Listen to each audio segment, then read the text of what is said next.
Bismillahirrahmanirrahim. Alhamdulillahirabbil alamin. Allahumma shalli wa sallim ala sayyidina Muhammadin al-Fatih lima ughliq wal khatim lima sabaq nasiril haq bil haq wal hadi ila siratikal mustaqim wa ala alihi haqqa qadri miqdaril azim.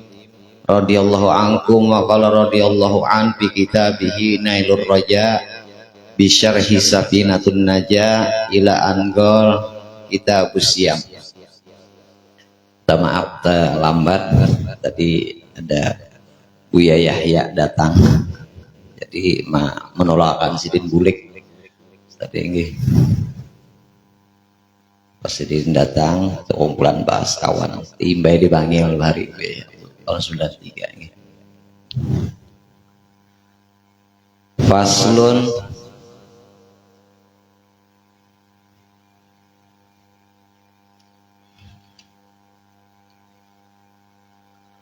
Faslun yubtilus shaum, pasal yang menerangkan apa saja yang membatalkan puasa selain daripada masuk atau makan dan minum daripada tempat yang terbuka di anggota tubuh kita. Jadi pasal yang menerangkan yang membatalkan puasa, ya, yaitu ada 7. Kemarin sudah kita baca, kita ulangi lah. Yang pertama biriddah, dengan keluarnya orang itu dari Islam. Yang kedua ialah haid, keluarnya darah ya bagi seorang perempuan walaupun sesaat ya.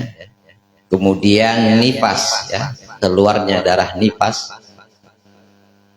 Kemudian wal wiladah, dan begitu juga orang yang melahirkan atau keguguran.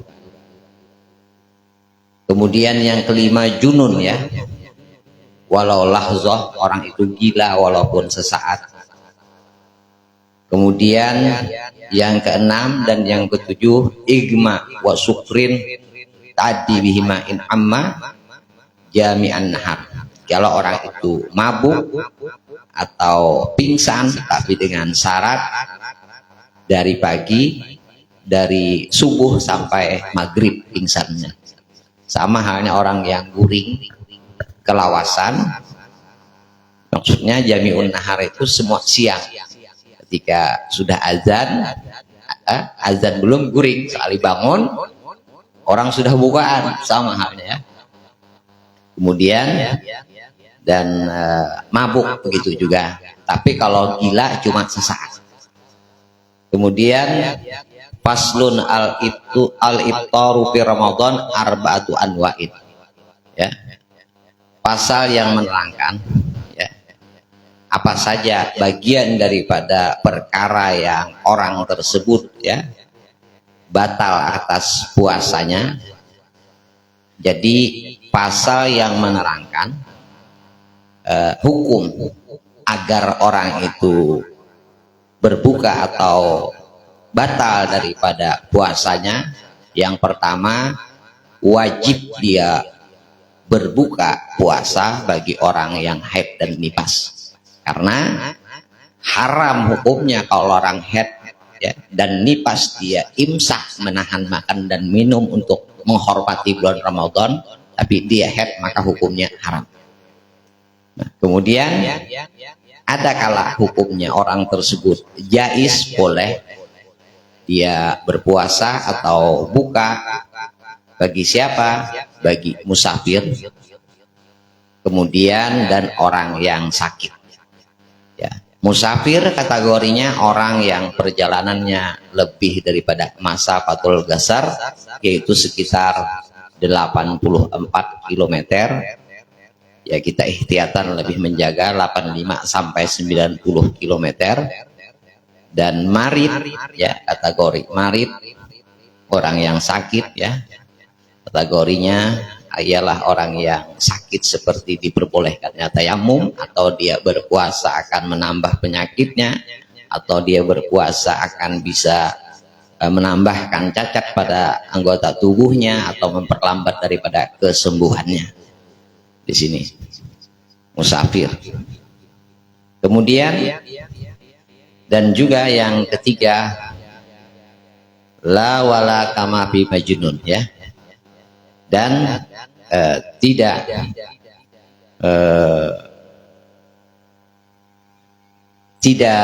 dan tidaklah seperti halnya dan tidak berbuka, ya, maka dia, ya, tidak. Jadi orang yang gila tidak seperti halnya orang yang gila, melainkan orang tersebut hanyalah daripada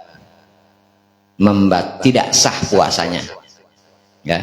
Kemudian dan yang keempat ialah muharramun kama akhara qada'in ramadan ma'atamakuni hatta dhaqal waqtu anhu. Kemudian juga haram bagi orang, ya, berbuka puasa bagi orang yang dia seharusnya qada sehingga dia mengakhirkan qadanya. Misalnya dia tidak puasa dalam tahun tadi 5 hari, kemudian ketika hampir 5 hari lagi bulan puasa akan datang, maka dia harus mengqada. Maka jikalau dia berbuka maka hukumnya haram puasanya. Kemudian aksamul iftari arbatun aidan, ya. Dan bagian daripada hukum orang berbuka puasa itu ada 4. Jadi ini masalah puasa ini Run buka di sini biar kita hatam hujur kitabnya kita baca, ya kan. Kemudian awaluha, yang pertama, ma yalzamuhu bil qada wal fidyah. Yang pertama, dia wajib untuk mengqada dan bayar fidyah. Dia ada 2. Pertama ialah atas orang yang berbuka, dia takut atas diri orang lain, seperti seorang ibu tatkala dia hamil, mungkin kandungan bayinya itu agak ringan, misalkan sekarang kan ada dokter kan istilahnya kalau memeriksa dia USG, kemudian ketika kandungannya sudah 5 atau 6 bulan bayinya masih halus dalam perut, mungkin sekitar anggap di bawah sekilo, ya. Sehingga kalau sang ibu berpuasa maka akan menghambat pertumbuhan bayi dalam perut, ya kan. Karena kalau bayinya halus kan prematur jadinya hukumnya. Orang prematur ini larang bayarannya karena anak ulun prematur sebabnya. Dia berpuasa takut atas orang lain seperti orang yang hamil, maka di sini dia wajib mengqada dan bayar fidyah double. Dan juga, ya, yang kedua ialah orang yang al-iftaru ma ta'khiri qada'in ma imkani hatta ya'ti ramadan akhar. Orang, ya, tahun tadinya kada puasa 5 hari, kemudian masuk bulan Ramadan yang akan datang, berarti dia mengakhirkan daripada qadanya sehingga masuk Ramadan yang akan datang. Maka setelah Ramadannya dia wajib qada dan bayar fidyah. Yang pertama dia mengqada puasanya, yang kedua dia membayar fidyah atas dasar dia mengakhirkan qada, menyengajakan. Sama halnya orang sholat, a'dzarus sholah nom wa nisyan. Uzurnya orang sholat itu adalah cuma 2. Tidak ada orang boleh meninggalkan sholat, cuma 2. Yang pertama dia ketiduran, yang kedua dia kelupaan. Orang yang ketiduran itu sunnah untuk mengqadanya cepat-cepat. Tapi orang yang tidur dengan sengaja, misalkan dia tidur, aku anak guring, bangunnya aku ini jam 8 pagi, istilah kan berarti sengaja. Atau dia sekiranya waktunya para maghrib guring, bangun isya sengaja gitu loh. Artinya di sini maka dia wajib untuk mengkodonya cepat-cepat. Begitu juga orang yang lupa, orang yang kada ingat.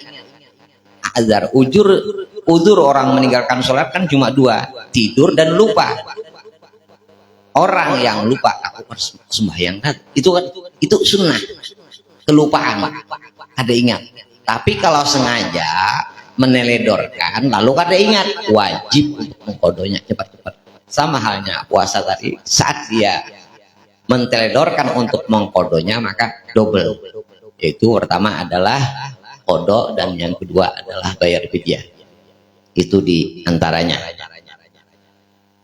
Dan yang kedua ialah wasaniha, ya wasaniha mayal zamufihil qadha dunal fidyah wa huwa yaksur mukma'ale. Nah di sini yang kedua wajib kodok, seperti orang yang pingsan seharian, atau orang yang gila sesaat, atau dia sengaja kada puasa, atau dia bekas musafir, wajib kodok, tidak bayar fidyah. Nah kemudian yang ketiga ialah wasali suhama yalzamu bihil fidyah dunal qadha wa huwa syekhun kabir. Yang ketiga, orang tadi cuma hanya bayar fidyah, tidak wajib kodok. Seperti orang yang sudah tua, dia tidak mampu untuk puasa, maka di sini bayar fidyah, ya, bayar umur, nah, bayar fidyah. Itu diantaranya. Kemudian kalau bisa bayar fidyah itu dipercepat, jangan diperlambat juga, lah dipercepat. Kemudian warabiuha la wala, ya, wahwal majdun allaila ta'adda. Begitu juga, ya, tidak ada kodok dan fidyah bagi orang yang gila atau bagi orang yang mukallaf baru masuk Islam. Lain halnya dia murtad, misalkan dia Islam, keluar dari Islam, murtad, ya kan, kemudian Islam lagi. Nah ketika dia murtad tadi, dia wajib mengkodok puasanya dan juga wajib mengkodok daripada sholatnya. Itu diantaranya, ya, itu diantaranya. Kemudian makanya di sini ketika yang ulun sampaikan kemarin, makanya hendaknya kita hubungan sama Allah ini jangan sampai diputus. Seperti ketika seorang perampok, orang ini dikenal orang yang ahli perampok, dia ini seorang perampok besar sulung di zaman itu, ya. Dia perampok, ya. Suatu hari dia merampok orang, perampok tadi bersama kelompoknya, ya. Dia merampok orang. Ketika dia merampok, ternyata yang dirampok ini mungkin ketika dia perampok ini kumpulannya mengumpulkan harta yang dirampoknya, akhirnya orang yang dirampok tadi menawari kopi kepada perampok tadi. Akhirnya si perampok tadi mengatakan, aku tidak terima kasih, aku tidak minum kopi, aku puasa. Katanya si perampok tadi. Akhirnya bingung yang dirampok ini. Kenapa? Wahai seorang perampok, engkau melakukan itu? Apakah engkau merampok ini adalah suatu pekerjaan yang sangat dosa besar? Tapi kenapa engkau masih berpuasa kepada Allah Subhanahu wa Ta'ala?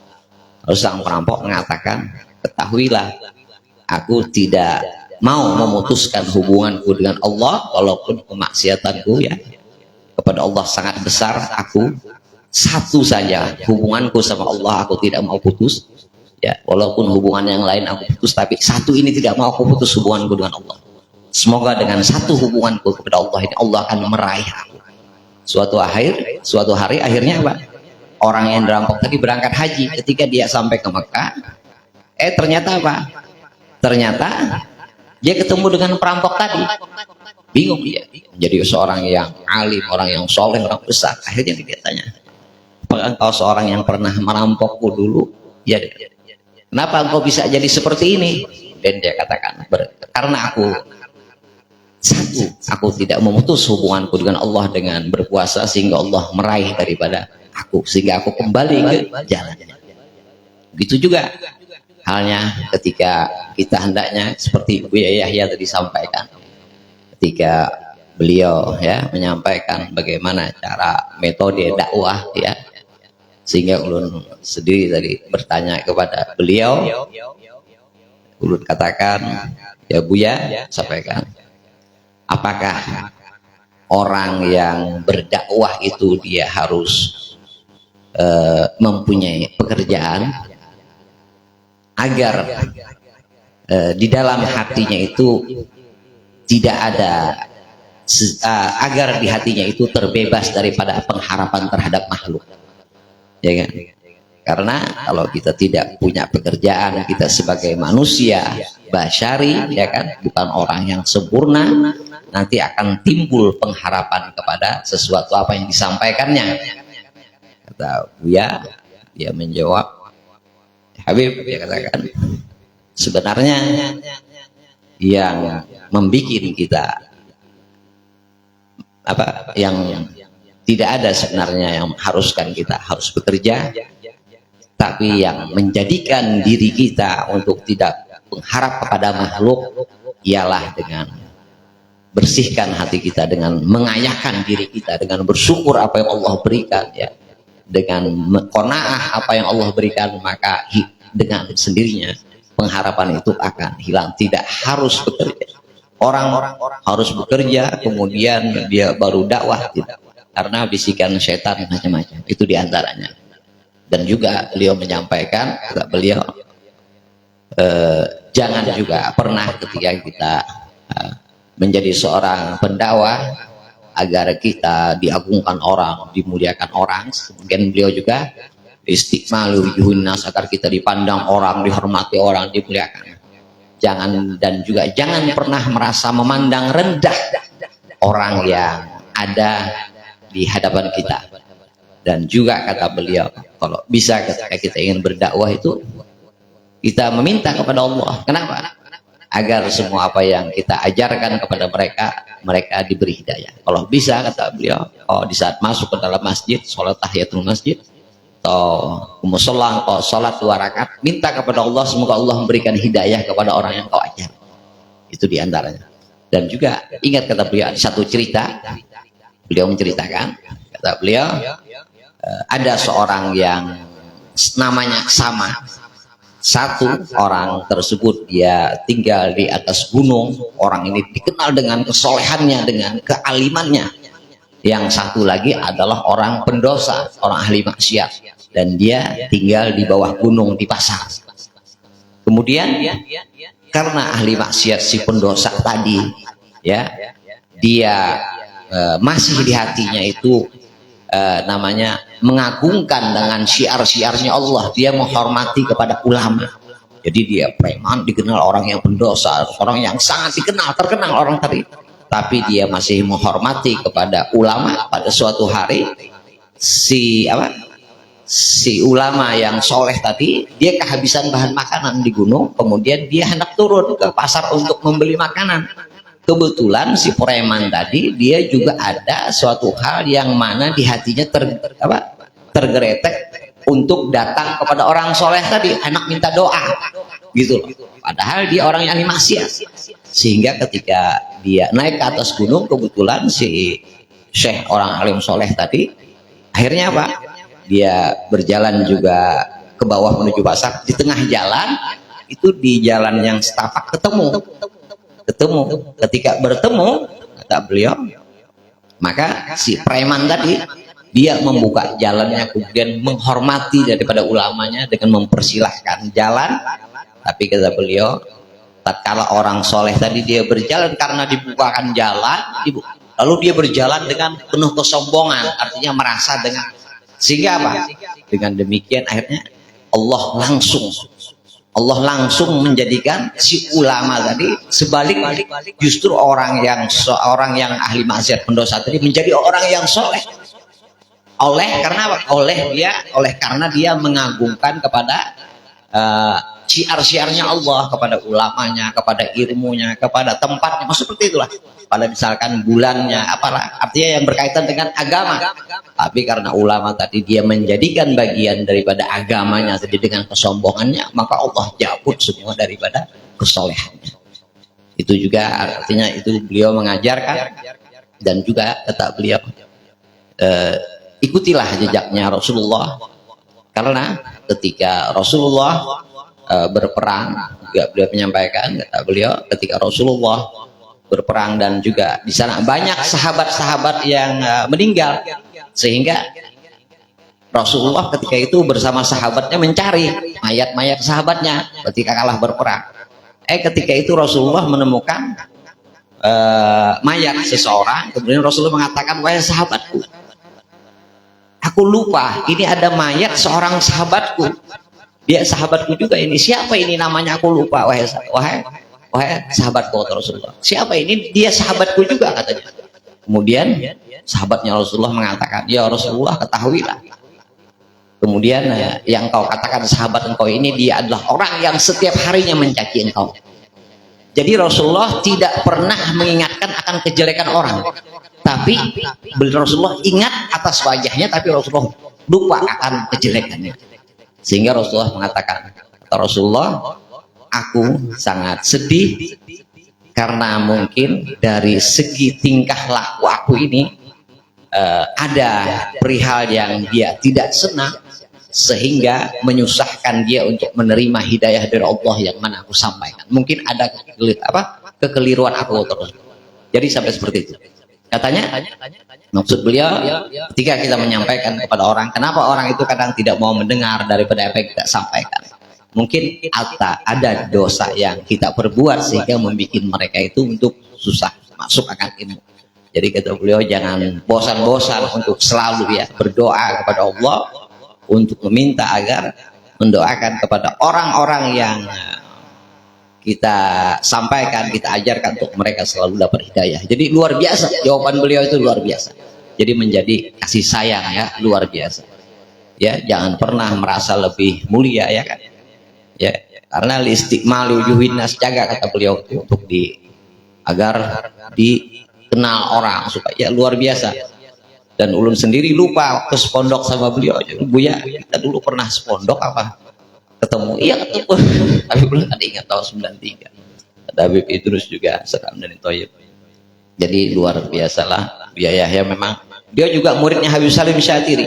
Beliau juga belajar. Beliau banyak belajar sama Habib Salim Syatiri, siang dan malam beliau banyak waktunya beliau di dalam belajar kepada Habib Salim Syatiri. Kemudian paslun alladzi la yuqiru mimma yasilu ilaihil jawfi sab'atu afrad. Jadi pasal yang menerangkan tidak membatalkan puasa apa saja yang bisa sampai ke tenggorokan itu ada 7. Yang pertama ialah mayasilu ilal jawfi binisyan, apa saja yang masuk ke tenggorokan kita dengan lupa maka tidak batal puasanya. Makan kan kita ada ingat, jangan terbawa. Yang kedua, au jahlin, orang yang bodoh. Misalnya orang ada jadinya puasa itu cuma batal makan lalu minumnya, itu bodoh. Tapi bodohnya tadi uzur. Tidak ada ulama yang tinggal di sekitarnya, orang primitif, orang di hutan, tidak apa-apa, dimaafkan. Tapi kalau orang kita dosa lah, karena banyak ulama. Kemudian au ikroin, ikro ini adalah dipaksa, orang yang dipaksa disuruh makan. Makanya aku sampaikan syarat ikroh kemarin yang jelas ada 3. Pertama, hendaknya ketika dia dipaksa hatinya itu menantang atas apa yang dipaksa. Jangan ketika dia dipaksa, alhamdulillah aku dipaksa untuk makan, akhirnya ada masuk kan. Yang kedua ialah dia mengancam tadi dengan bakal membahayakan dirinya. Misalnya ikam makan, bila ikam makan, ikam akan kupukulon bila hidi, itu kan membahayakan, bukan ya.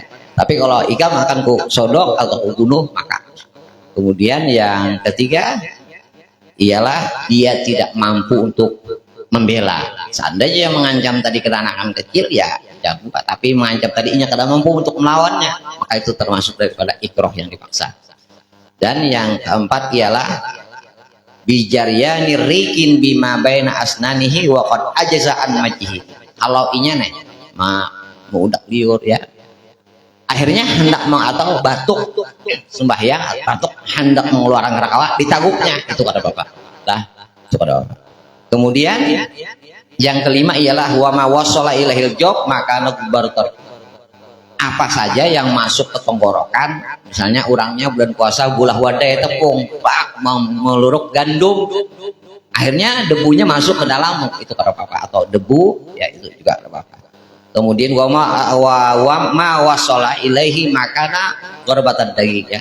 Di sini Di sini debu ya, gubarut torik yang pertama adalah debu, yang kelima, yang keenam adalah debunya daripada tepung.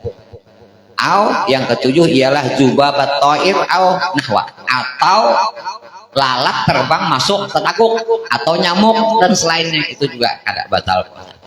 Kemudian wallahu alam bisawab ya. Ya, di sini nas'alallahul karim bijahi nabiyil wasim an yukhrijana minad dunya'i musliman amin. Jadi di sini muallif pengarang kitab Sabina mengatakan wallahu alam, semoga Allahul karim ya, Allah yang sangat pemurah, bijahi nabiyil karim, dengan karena oleh nabiyil wasim atau karim, untuk apa? Untuk yukhrijana minad dunya, semoga Allah mengeluarkan kita dari alam dunia ini untuk menuju alam akhirat musliman, dalam keadaan muslim, wa walidayya ya, wa walidina, berarti wa walidayya wa walidina, dan kepada orang tua kami, wa habbaina ya, wa hababina di sini wa habbai ya, dan juga orang yang kami cintai ya, waman ilayya tima, ada barang siapa, dan juga daripada keturunan kami ya Allah, ayyakfir lana, ayyakfirli ya, semoga Allah mengampuni kita, lana walahum ya, mubhamatin walamaman walamaman, wasallallahu ala sayyidina Muhammadin ibni Abdillah Abdul Muttalib ibni al-Hashim ibni Adi Manab Rasulullah ila kafatil khalqi. Jadi Rasulullah itu diutus semua makhluk, bukan kepada manusia, kepada malaikat dan jin semua semesta. Kemudian Rasulul Malahim ya, berarti Malahim inilah yang Rahman, yang Rahim, ngasih. Habibillah, kasih Allah, Al-Fatih Al-Khatib, pembuka. Allah menciptakan alam semesta ini karena Rasulullah dibuka. Al-Fatih wal Khatim, penutup daripada para nabi. Kemudian wa alihi adalah hum, mereka yang mana nasabnya bersambung ke Bani Hasyim dan Bani Muthalib, wa sahbihi, orang yang sahabatnya Nabi ajma'in, mereka hidup satu zaman dengan Nabi dan melihat kepada Nabi, berjumpa walaupun buta dia sahabat. Tapi Uwais Al-Qarni dia dikatakan adalah tabi'in, hidup satu zaman dengan Nabi, tidak bertemu Nabi, maka dikatakan tabi'in ya kan. Walhamdulillahi rabbil alamin.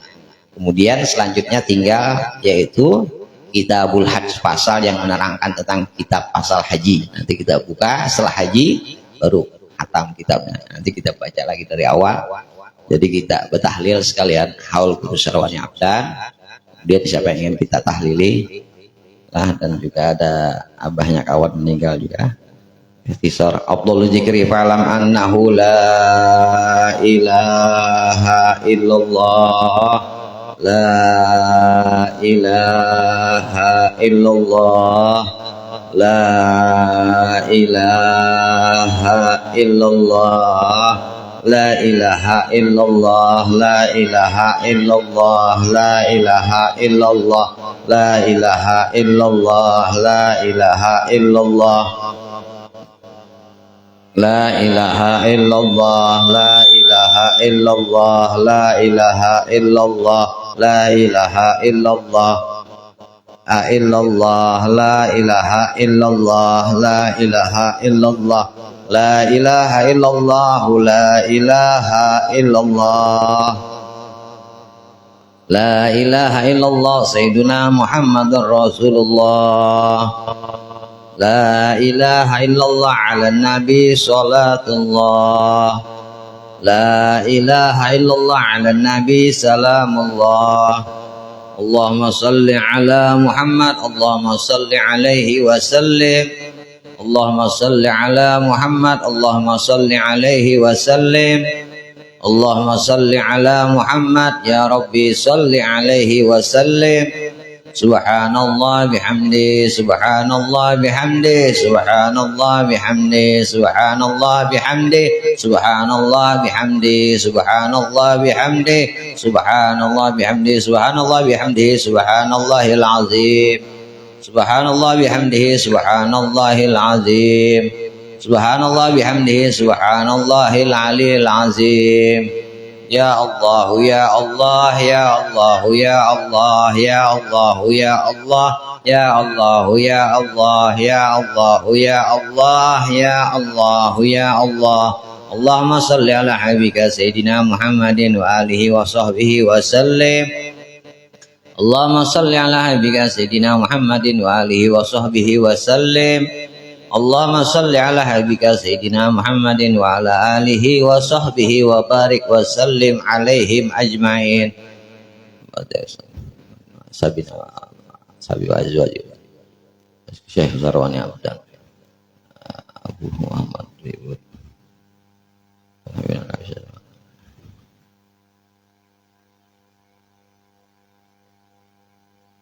Al-Fatihah. A'udzubillahi minasyaitonir rajim. Bismillahirrahmanirrahim. Alhamdulillahirabbil alamin arrahmanir rahim maliki yaumiddin.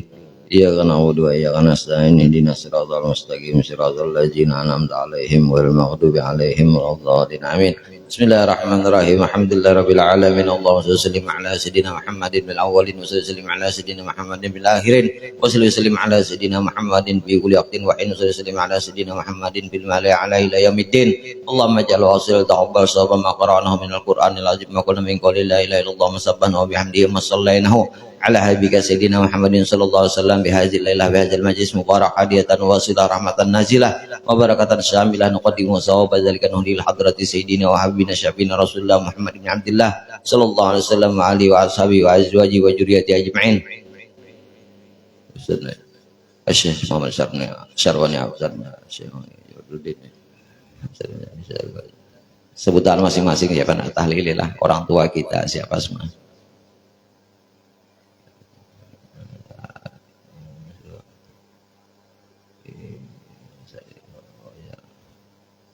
Hasan bin Ahmad Bahar, Hasan bin Ahmad Bahar, Walidin Alik Muhammad. Allahumma ja'al bidallahu minan nar wa fikakan lahu minan nar wa itqan lahu minan nar wa sitran lahu minan nar. Allahumma fir lahum warhamhum wa afihim wa'anhum. Allahumma fir lahum warhamhum wa afihim wa'anhum. Allahumma fir lahum warhamhum wa afihim wa'anhum. Sallallahu ala sayyidina Muhammad nabiyil ummi wa ala alihi wa sahbihi wasallam. Alhamdulillah rabbil alamin. Al-Fatihah. Taqabbalallahu minkum.